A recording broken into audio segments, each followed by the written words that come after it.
Okay, one last thing about the Chimera. Do you even need it?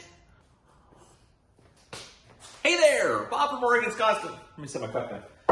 Bob from Oregon, Wisconsin, Gardner. Welcome to the OCG Fam Show, to you, my YouTube buddies. What's going on? How you doing out there? Let me know in the comments, and we'll talk about it after the show. Right now, let's just get into the show, Chimera.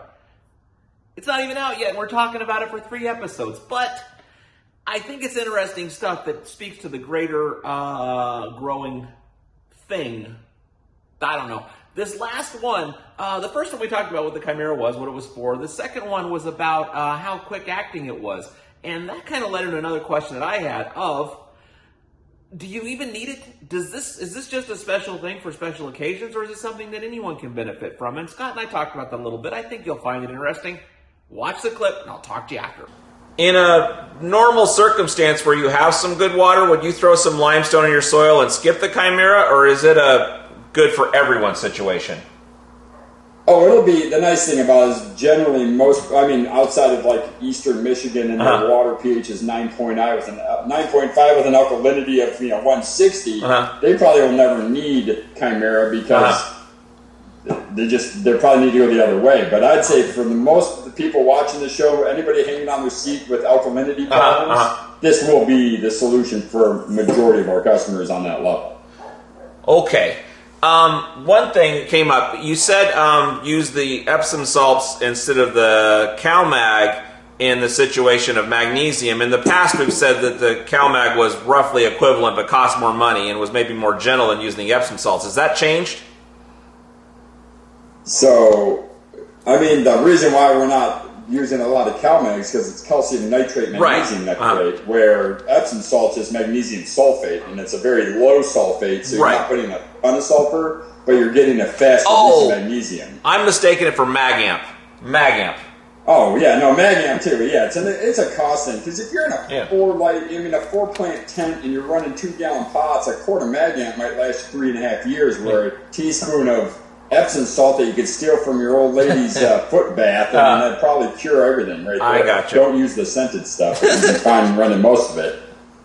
And then for them, the Chimera would be a good solution for them down the road because it's going to be able to help them fix that pH issue, give them that magnesium release that they think they need, and all it really is just to give them that greening up.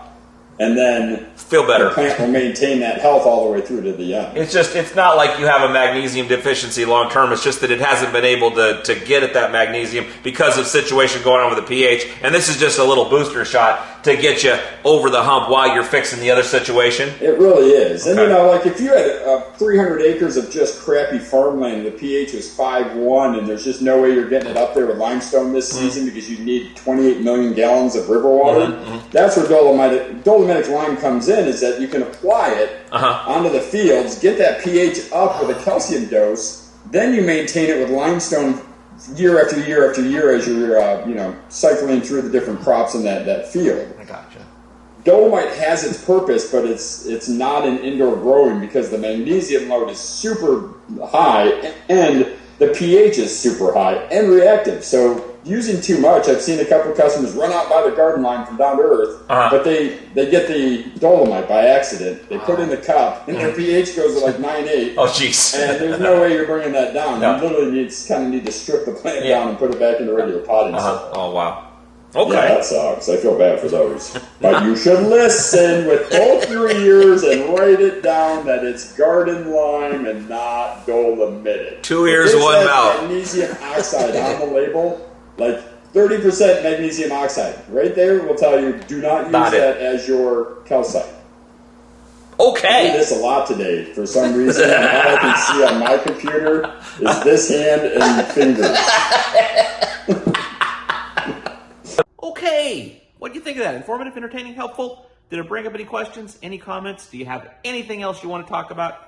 Throw in the comments below. If you want to watch the entire episode that clip came from, there's a link in the description.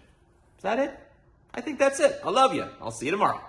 The OCG Fam Show. It's pretty good. It happens every day. It's the OCG Fam Show.